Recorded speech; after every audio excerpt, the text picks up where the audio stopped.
All right, in this explainer, we're going to dive into a really fascinating shift, how philosophy kind of broke out of its academic shell and became this powerful force that, honestly, seems to be everywhere in our culture today. I mean, have you noticed this? All of a sudden, you see thinkers and philosophers on talk shows, on YouTube, you name it. It's a huge, huge change from the old days when philosophy felt like something locked away in a university. So that begs the question, right? What's really going on here? Is this just philosophy getting dumbed down for the masses? Or is it taking on a brand new and maybe even more important role in our world? Let's dig in. Okay, so to really get what's happening with philosophy now, we have to go back in time a bit, to a moment when your whole idea of absolute certainty just started to, well, crumble. You know, what's so wild is this seismic shift. For hundreds of years, the world felt solid, right? Governed by Newton's predictable, absolute laws. But then Einstein shows up and basically says, hey, even time is relative.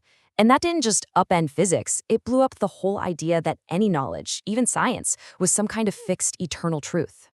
This crisis of certainty was an absolute game changer. It gave philosophy a completely new job description.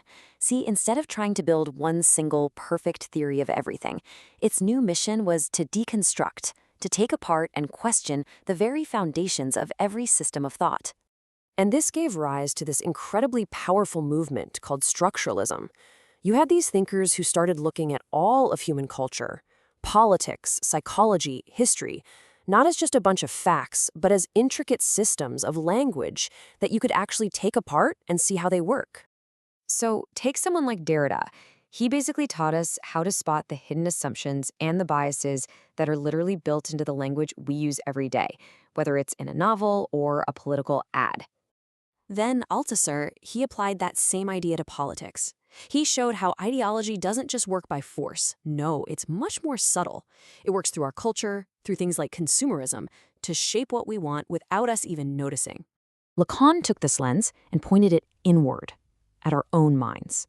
He argued that even our deepest, most primal thoughts and desires aren't just random static. They're actually structured by the same rules that govern language. And then Foucault came along and took it a step further. He argued that pretty much every way we talk about the world, whether it's through medicine or law or morality, it's all at its core an attempt to exercise power. The big takeaway from all these guys is that nothing is ever truly neutral. So with all this deconstruction, you might wonder, how could you ever build a society? Well, that's where the philosopher Karl Popper comes in, with this brilliant concept. He argued against any rigid system that claims it has all the answers. For him, a strong, healthy society is an open society, one that actually welcomes disagreement and criticism so it can always be getting better. Okay, so we've torn down all the old certainties. They're lying in pieces on the floor. What happens now?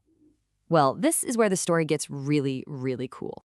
Once philosophy was freed from that impossible burden of finding the one true answer to everything, it was free to do something completely different. It could now spread its ideas, or really, more importantly, its questions, everywhere, letting them bloom in all these unexpected corners of our culture. And this pollination metaphor is just the perfect way to think about it. The philosophers aren't just academics in tweed jackets anymore. Now they can be filmmakers or songwriters or even video game designers. They act like bees, carrying the pollen of doubt and critical thinking and spreading it all over the garden of our culture. So let's actually look at the amazing things that have grown from this cultural pollination. And I'm willing to bet you have seen it constantly, even if you never thought to call it philosophy. Just think about it for a second. Movies like Blade Runner are grappling with one of the biggest questions ever. What does it even mean to be human? And The Matrix. That's basically a 2-hour crash course in questioning reality. These are deep philosophical ideas smuggled into a blockbuster movie ticket. It's philosophy disguised as entertainment. And you see it in music too.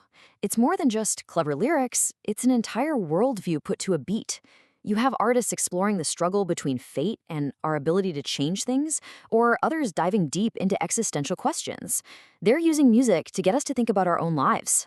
And this might be the most powerful example. It's in video games.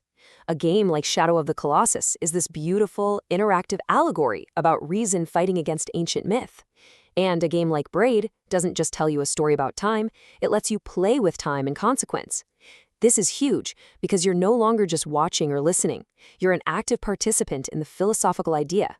So, it's pretty clear that philosophy's job has fundamentally changed. It's not about some wise sage handing down the final answer from a mountaintop anymore. The real value today isn't in finding that one single, comfortable answer that wraps everything up in a neat little bow. No, the value is in the search itself, in that continuous, challenging, never-ending process of looking for meaning. And the best part is, this search for meaning doesn't belong to the experts anymore. It belongs to all of us. It's happening in the art we enjoy, the stories we share, the games we play. So I'll just leave you with this question to chew on. Where in your world, in your life, do you see philosophy blooming?